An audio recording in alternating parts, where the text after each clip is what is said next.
এসে দেখে জামাত শুরু হয়ে যাচ্ছে, এদিকে তার উজুও নেই, উজু করতে গেলে জামাত ছুটে যাওয়ার আশঙ্কা আছে, তাহলে কি সে তায়াম্মুম করে জানাজার নামাজ পড়তে পারবে? হ্যাঁ, তায়াম্মুম করে জানাজায় শরিক হতে পারবে।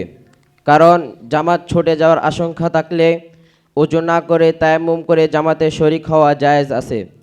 হযরত আব্দুল্লাহ ইবনে আব্বাস রাদিয়াল্লাহু তাআলা আনহু বলেন, ইযা খিফতা তাকুতাকাল জানাজাতু ওয়া আনতা গায়রি wudu'i ফাতায়াম্মাম মুসাল্লি। অর্থাৎ তোমার যদি ওযু না থাকে এবং ওযু করতে গেলে জানাজা ছুটে যাওয়ার আশঙ্কা হয়, তাহলে তায়াম্মুম করে জানাজা পড়ে নেবে। দলিল মুসান্নাফে ইবনে আবি শাইবা, বর্ণনা 11587। মাশাল্লাহ। আরেকটি প্রশ্ন, কোনো এক ব্যক্তি তার মৃত্যুর আগে ওসিয়ত করেছিল তার জানাজার নামাজ অমুক ব্যক্তি পড়াবে, কিন্তু জানাজার সময় সেই ব্যক্তি আসতে দেরি করায় অন্য কাউকে দিয়ে নামাজ পড়িয়ে নেয়। এখন আমার জানার বিষয় হলো, এভাবে ওসিয়ত ভঙ্গ করে অন্য কাউকে দিয়ে জানাজার নামাজ পড়ানো জায়েজ হবে কিনা? হ্যাঁ, ওসিহত ভঙ্গ করে অন্য কাউকে দিয়ে জানাজা নামাজ পড়ানো জায়েজ হয়েছে। কারণ কারো ব্যাপারে যদি জানাজার ইমামতি ওসিহত করে, সেই ওসিহত পূর্ণ করা জরুরি নয়, বরং মৃত ব্যক্তি জানাজার পড়ানোর ব্যাপারে শরীয়ত যাদেরকে প্রাধান্য দিয়েছে তারাই বেশি হকদার। দলিল আদ-দুরুল মুখতার 2 নং খণ্ড 221 নং পৃষ্ঠা, ফাতোয়া বাজ্জাজিয়া 4 নং খণ্ড 79 নং পৃষ্ঠা। মাশাআল্লাহ। মাজারে মান্নত করার বিধান কি? যদি কেউ মাজারে মান্নত করেই ফেলে তাহলে তা পূরণ করা কি জরুরি? মাজারে মান্নত করা না জায়েজ ও শিরিক, তাই এমন মান্নত করলে তা মান্যতি হয় না এবং তা পূরণ করাও জরুরি নয়। মনে রাখা দরকার, মান্নত হচ্ছে একটি ইবাদত যা একমাত্র আল্লাহর নামেই করা যায়। আল্লাহ ছাড়া অন্য কারোর নামে, যেমন কোনো পীরের নামে বা কোনো মাজারের নামে মান্নত করা শিরিকের অন্তর্ভুক্ত। যেমন বুখারী শরীফে 6696 নং হাদিসে বর্ণনা হয়েছে, মান নাযারা আইয়ুতি আল্লাহ ফালইউতি ওয়া মান নাযারা আইয়াসিয়াহু ফালা ইউসি।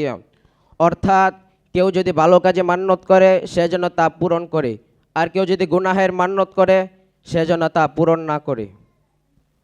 মাশাআল্লাহ। আরেকটি মাসআলা, আমাদের গ্রামে গরু বাগি এইভাবে দেয় যে আমি গরু ক্রয় করি, কোনো একজনকে লালন পালন করতে দিলাম, আর সে গরু লালন পালন করবে। যখন গরু বিক্রি করা হবে তখন আমি যত টাকা দিয়ে গরু ক্রয় করেই তত টাকা নিয়ে নিব, আর লাভের অংশটা দুইজনে সমান ভাগে নিয়ে যাব। এভাবে গরু বাগি দেওয়া জায়েজ হবে কিনা? প্রশ্নে বর্ণিত গরু বাগিয়ে দেওয়ার পদ্ধতিটি শরীয়ত সম্পন্ন নয়। কারণ লালন পালনের পর গরুটি কত দামে বিক্রি হবে এবং তাতে কত লাভ হবে তা জানা নেই। ফলে দেখা যায় যে পালবে সে তার ন্যায্য পারিশ্রমিক ও খরচা দিক থেকেও বঞ্চিত হয়ে যায়। সুতরাং গরু বাগিয়ে দেওয়ার জায়েজ সুরত হলো, কাউকে গরু বাগিয়ে দিলে তার নির্ধারিত পারিশ্রমিকের বিনিময় দিতে হবে। ফলে লালন পালনকারী তার নির্ধারিত পারিশ্রমিকের হকদার হবে আর গরু পুরো আয় মালিক পাবে।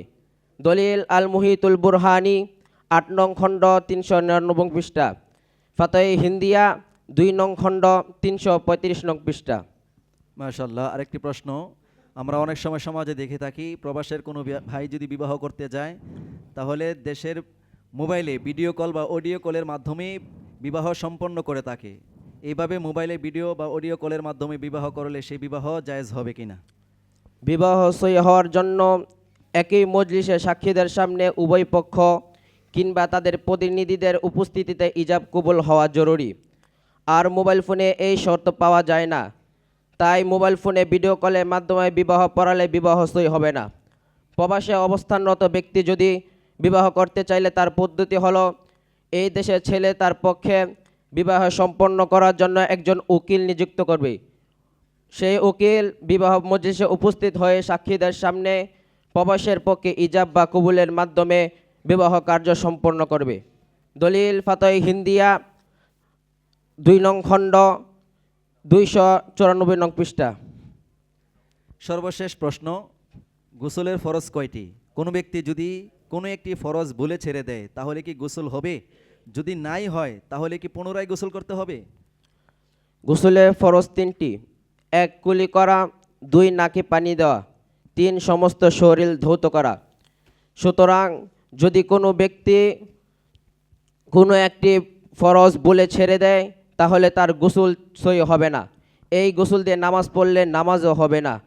তবে এই অবস্থায় তাকে পুনরায় আবার গোসল করতে হবে না, যেই ফরজটি ছুটে গেছে স্মরণ হওয়ার সাথে সাথে সেই ফরজটি আদায় করে নিলেই চলবে। দলিল আল মুজামুল কবির 10 নং খণ্ড 231 নং পৃষ্ঠা। আসসালামু আলাইকুম ওয়া রাহমাতুল্লাহি ওয়া বারাকাতুহু।